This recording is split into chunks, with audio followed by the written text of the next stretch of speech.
He spent more than 3 decades as a financial and lottery expert, syndicated columnist, and best-selling author. His new book, Brand New Man, chronicles his recent weight loss journey. Don McNay is our guest tonight on Issues and Answers, the Mountain Edition.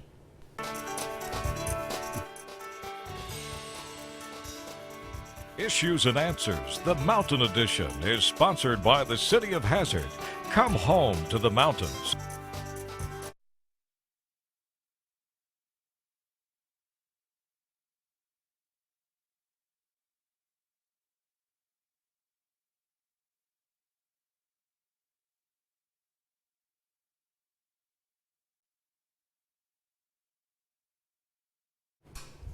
We're pleased to have Don McNay join us again on Issues and Answers. It's been a while, Don. Oh, good seeing you again, Steve. Appreciate you coming down the highway to Hazard, as you put it on Facebook this morning. Oh, yeah, I love coming. I mean, this used to be a regular stop for me, as you well know. I know, one of Neil's favorite guests on Issues and Answers. He's told me many times. Oh, thank you. We appreciate you coming back. A lot has happened in your life since you were last here, and a lot of that is mentioned in this book, Brand New Man. And it really chronicles your weight loss journey. Yeah, I don't know if people would recognize me if you just knew me. I'm 115 pounds lighter than the last time I was. Well, the last time I was on the show, you couldn't put me in this chair. You had to bring a couch in for me to sit on. That's right. It's been about 2 years, I think. Yeah. Well, let's talk about your weight loss journey. Can you point to a certain moment in time where you said, gosh, I've got to do something? You know, I always kind of wanted that day. And I guess the closest thing I had is there's Dr. Jim Roach up in Midway.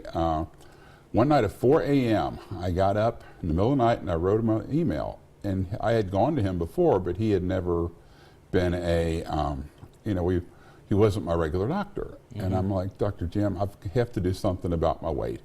I'm at a point where I was diabetic, where my blood pressure was bad, and I was 55 years old, but my body was just completely falling apart. And Jim wrote back and said, well, you know, I have a friend that does weight loss surgery and might be able to connect you in there. And then he said, I'm writing a book called God's House Calls, which turned out to be, it's a spiritual book, and it turned out to be a #1 bestseller.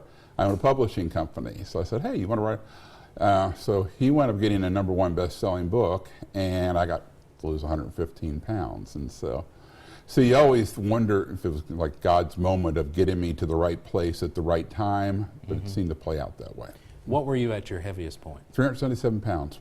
And what are you now? About 265. Wow. And dropping still. I still drop a pound or so every week. I've gotten very into CrossFit and some things like that, which has increased my muscles, so my weight loss slowed, but I can do things at 57 that I couldn't do at 27. Wow. As far as jumping rope and things like that. So how did you do it at the beginning? What did you go through? I thought about it like a business plan.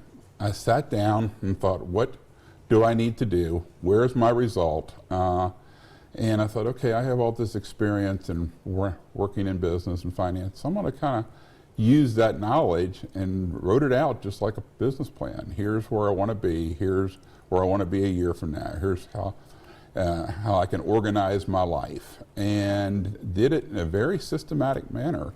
I gathered my doctors. When I got my surgeon, I put him through a 3-hour interview, and he has become a very good friend, but we didn't know each other.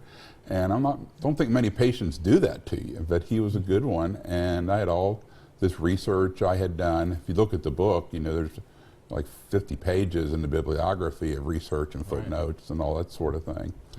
And went at it like I was going to get a master's degree in weight loss surgery. And I wanted to do this. I'm 55. How many more times you're going to get to do it? And I wanted to do it right. And so I studied and researched and came up with what I needed to do to initially get ready to do something I was absolutely terrified to do, which is nothing scared me more than 1, going to a hospital, and 2, doing surgery. I'd only had one other surgery in my life, didn't like that one, and wasn't really excited about that idea, but I thought I didn't really have any other options. And then I knew once I did that, I had to change everything else. I don't drink soft drinks, I don't use fast food, I don't drink alcohol, I eat a pretty healthy lifestyle, I live a pretty healthy lifestyle, and that's hard. I still don't like cauliflower. I'm never going to like cauliflower. You can't make me like cauliflower. But they said, oh, you'll love it. You'll acquire taste. No, I will not. And I still miss, having pizza. Every now and then I'll eat a piece of pizza or something like that. But the good thing is I won't eat a whole pizza. I won't eat two 16-inch ones or something like that.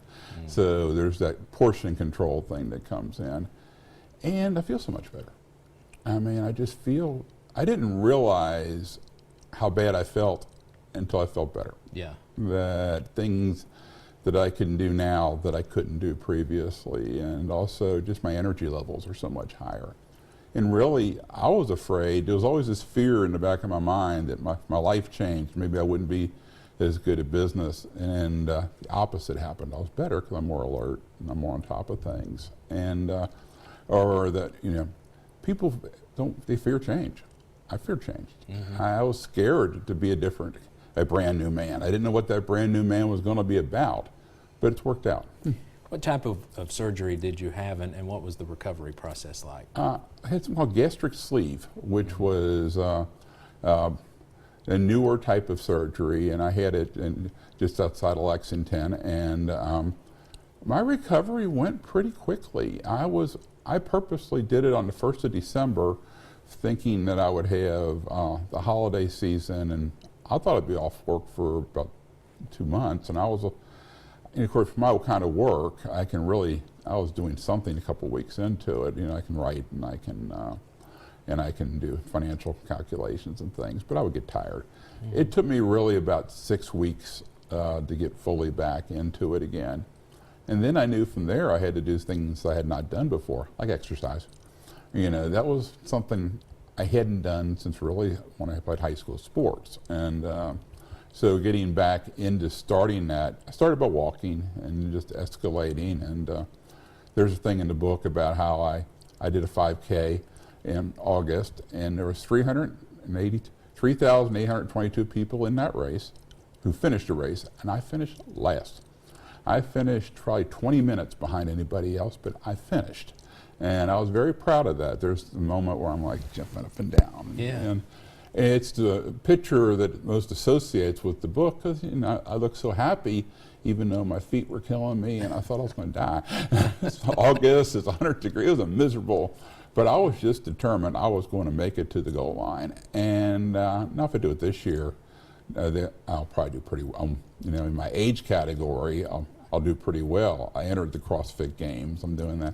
So I started those types of things, but I had to prove that you have to walk before you can run, literally in that situation. So do you exercise daily now? Yeah, pretty much. I do CrossFit at least 3 or 4 days a week, and then I'll do something every day. And I also started doing the little things. I walk the steps. I don't take an elevator now. I will park in the farthest parking lot and walk into a store. I will do things like carry my own groceries and stuff that I didn't do before. And just all what I call the little, I track all that on my phone. And you're amazed at the end of the day how many steps and things like that you'll pick up if you're careful. What advice would you give to someone who may be morbidly obese watching tonight? Of course, we have huge diabetes, obesity problem here in eastern Kentucky. But what would you tell somebody that's sitting there and says, I need to make that change, I want to do it? Yeah, don't do it overnight, and don't just wake up and say, tomorrow I'm going to do it. Sit down and do what I did, which was, and I talk about this a lot in the book, the steps to do. Take time, make a plan, think about what you want to do, get your family involved. I sat down with each of my family members and each of my employees. And I said, okay, by the way, first of all, I'm going to be gone for a couple months. Secondly is, how is this going to impact if we go out to dinner? If we want to go through the fast food, I may not want to go there. And I was fortunate that everybody around me was very supportive. Like my wife, wife's the president of a school in New Orleans. So I live in Lexington and she lives in New Orleans. We go back and forth. And so actually I couldn't travel for about 2 months. I wasn't down there for a bit. When I came down, she hid anything that she thought might tempt me, any kind of snack food. And ultimately, she's lost 20, 30 pounds because she just made changes as I was making changes. The worst thing you can do, I have people come up to me and say, what can I do to get my husband to lose weight? Nothing. They have to want to do it themselves. Preaching at them, yelling at them, taking food away is the worst thing you can do. And trying to get people to change you can't make them do that. You can't make them quit smoking, they can't make them quit drinking. They have to want to do it themselves. There has to be something inside them. And, but on the other hand, if they are doing it, you have to be supportive. And if they want to make those changes and you're bringing food into the house, I controlled my environment completely. And as far as keeping food out of my anything that might tempt me stayed out of my world, and that's hard for some people. Is that the hardest part of it, being tempted by that junk food or pizza like you mentioned? Well, here's the thing with the surgery.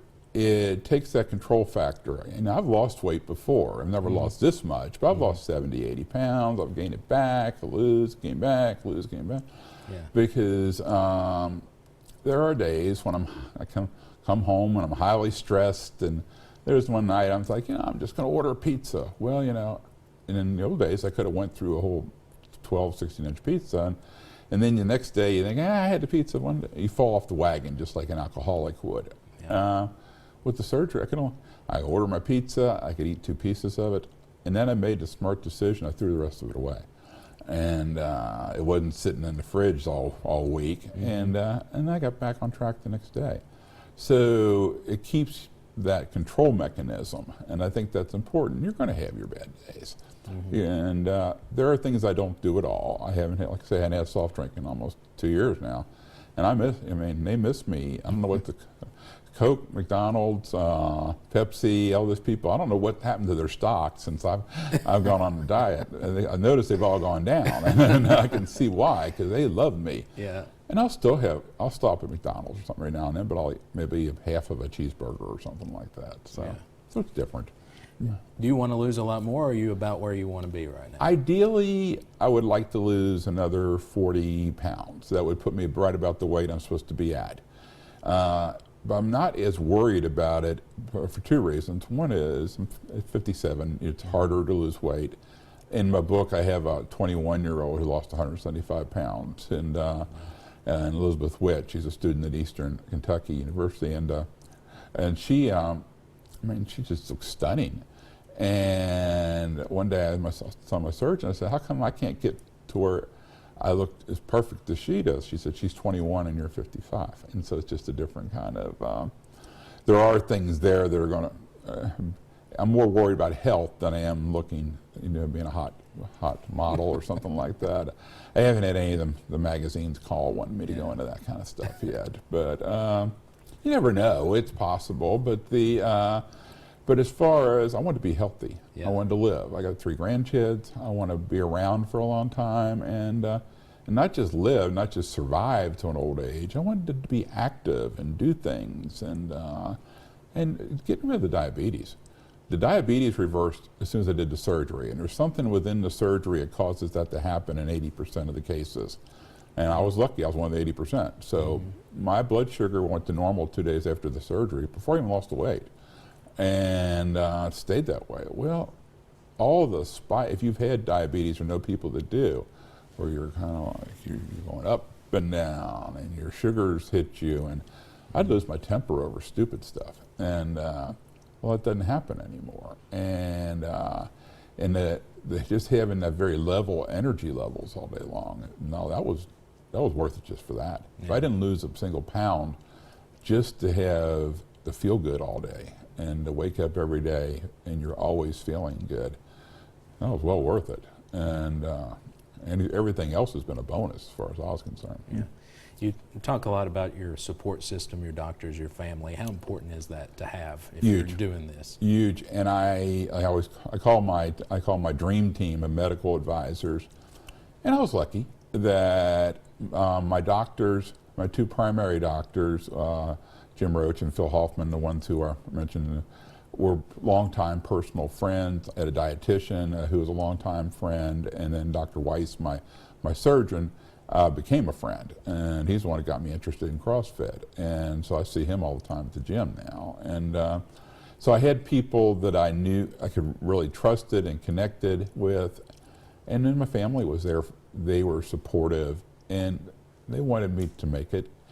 You see situations where you'll have a spouse who's undermining them, and they don't want people to change, and they want everything to stay the same. Or if you drink, and that was the thing, I never really drank very much, and I think I've had a half a glass of wine since I started this. I don't really drink much now. Just never interested me. And but if you like to drink and you have drinking buddies, they're going to miss you, and they're going to want to tempt you back into the previous lifestyle, and that's hard. And so you have to find those things. And people say, I don't want to change. Well, they're not going to. You have to want to. Right. Well, before we move on to some other things, what do you hope people will take out of this the most? I want to inspire people to look at their own, two things. I want to inspire them. If you really do want to lose weight, and I've had several of my friends as I've gone through this process, who did surgery and probably another 30 or 40. Every person in my office has lost at least 20 pounds. Every member of my family has lost at least 20 pounds. Wow. Some of them only needed to lose maybe 5, 10, 20 pounds. They did it on their own. And so just by watching, having a good role model, I'm very honored that they followed that role model. And if they are interested, I walk people through what to do, how to do it, what I did, all the research that I walked through, and try to give. I wanted this to be the best book ever written for a weight loss surgeon, somebody looking at weight loss surgery, and part of the reason I wrote the book was I read every book out there, literally. We probably read 100 books on the topic. I never found one that I thought, well, I liked. So, right one. All right. Well, I think a lot of people will enjoy it. Let's talk about some financial issues. I wanted to talk with you about the lottery. Of course, for those who don't know, first of all, tell me why you're considered sort of a lottery expert. I've written 3 best-selling books on what to do when you win the lottery, and worked with people who've won the lottery. And my primary career has always been doing with structured settlements, working with injured people, working with people who get injury settlements and or lump sums of whatever kind, people who come into a large amount of money at once.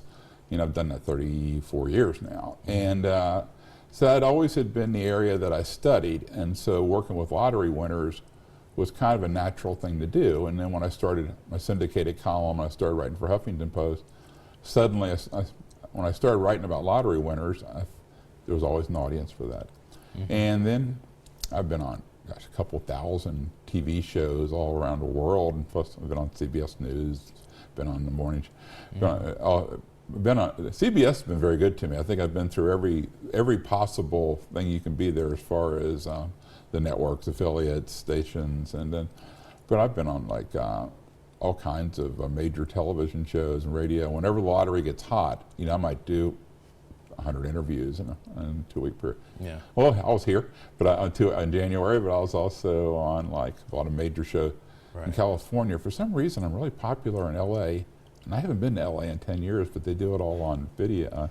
I'll go to a station and remote in, but I'm extremely hot there. But so whatever reason, and then my books are usually, if you go on Amazon, they're usually 1, 2, and 3 in bestseller. If you go to lottery, usually my books are 1, 2, or 3, some combination of that. So, so it became my fascination, and people never run out of interest in it.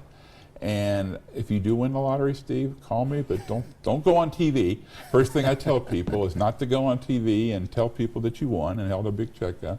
Take your time, do it right, but be quiet about it. But but I'll walk you through what to do. And it's the same thing if you get any amount of money. Don't go out. Don't be showing your money in public. Yeah. Well, of course, you were highly sought after just a few weeks ago when the Powerball jackpot hit, I believe, $1.5 billion, which was incredible. Do you think we're going to see more jackpots like that now? Yes, and here's what happened. They changed the way the odds are done for the lottery, where it used to be like 300 million to 1, now it's like 700 million to 1. It's harder to win the lottery now. The Powerball changed. I always wondered why they wouldn't do this, because people don't care if it's a 300 million or 700 million or $1 billion to 1, because they know it's a long shot. but they'll still buy the tickets. The opportunity to be a billionaire was so intriguing. I don't always buy lottery tickets. I do maybe if you catch me at the right moment and I'm in a store or something like that. But I bought them during that period because why not? And I still haven't hit one. I haven't come close. But it was, and I would know what to do if I won. But but as far as being a life-changing event, and it's good for the media. The lottery, the Powerball and Mega Millions sales had dropped maybe 20-25% in the last couple of years because there hadn't been a lot of big jackpots and people were losing interest in it. And then when that happened, it just went right through the roof again. Yeah. Well, what were your observations about the recent big winners? I know you criticized some of them on Facebook, the one family that went on the Today Show. The one that went on the Today Show, I felt bad for them because their lawyer was an idiot, and I'll say that on TV. And their lawyer should be sued for malpractice. And they brought them on the Today Show before they cashed the ticket. They are walking around New York City, and the guy has a lottery ticket in his pocket. Now, what happens if he gets hit over the head? And right away, and he's on TV telling everybody he has this unsigned lottery ticket.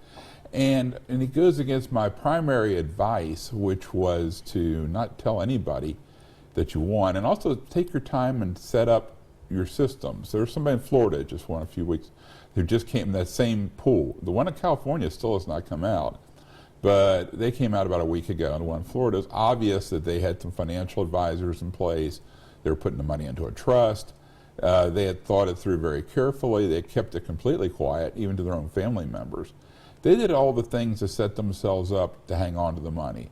The people outside of Memphis, they were writing on Facebook that night, please leave us alone. Well, you just went on the Today Show and told everybody you had the money. No one's going to leave you alone.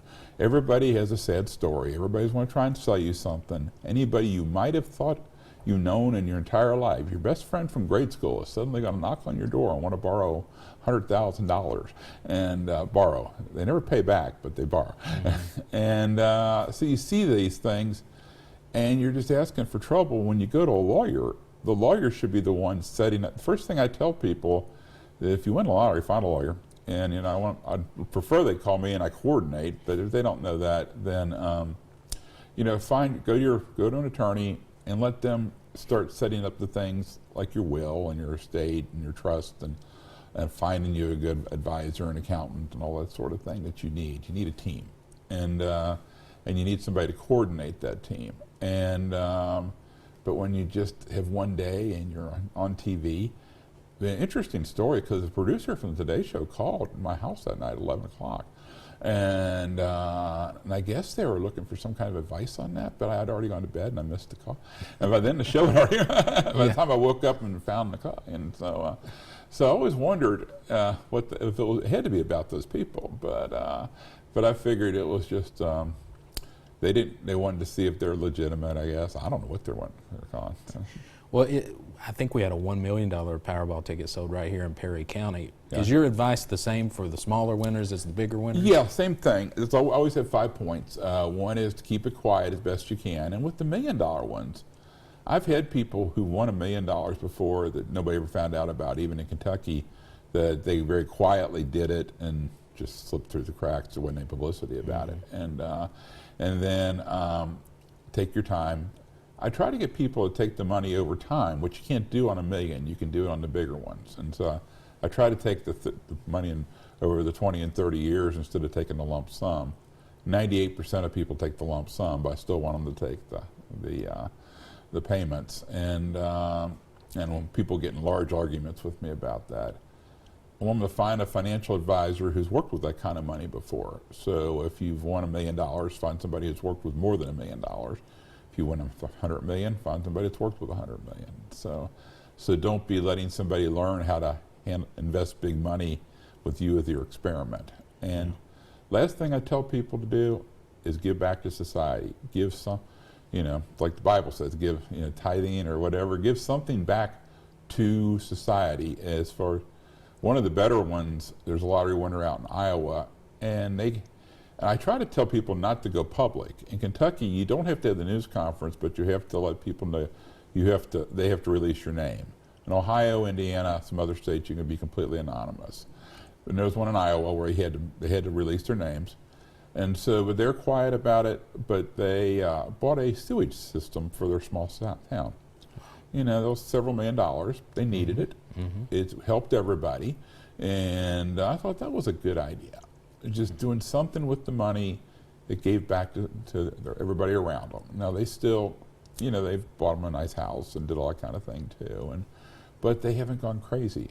Some people just go crazy. And I have that in some of my books that I've written about people who've just gone. And we've had it in Eastern Kentucky here, and we've had it in West Virginia where people have just famous stories of people who've gone through the money. So.